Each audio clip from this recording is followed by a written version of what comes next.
Ginanunsyo sang Bangsamoro Grand Mufti nga ginhalin buwas Marso 21 ang obserbasyon sa mga Muslim sang Eid al-Fitr. Suno ini kay Sheikh Abdul Rauf Gilani, matapos ang ginpanigan nga moon sighting activity sa Bangsamoro Autonomous Region in Muslim Mindanao kag sa iban pa nga designated areas sa Pilipinas.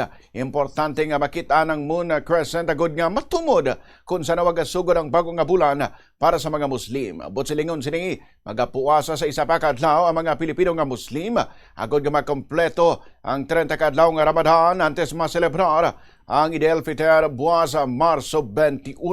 Sa piyak sini magapabilin nga isa ka regular holiday ang Marso 20 o kun subong adlaw sandig sa nauna nga deklarasyon sang Malacañang.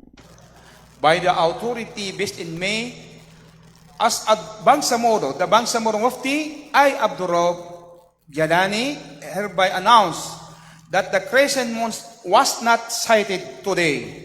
Therefore, Eid al-Fitr and first day of Shawwal will be on Saturday, March 21, 2026, inshallah.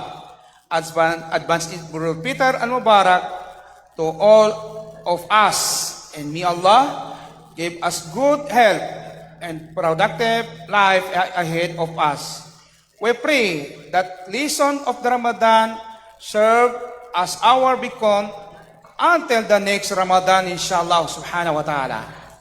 Nabarian si Bangsamoro Grand Mufti Sheikh Abdul Rauf Gilani.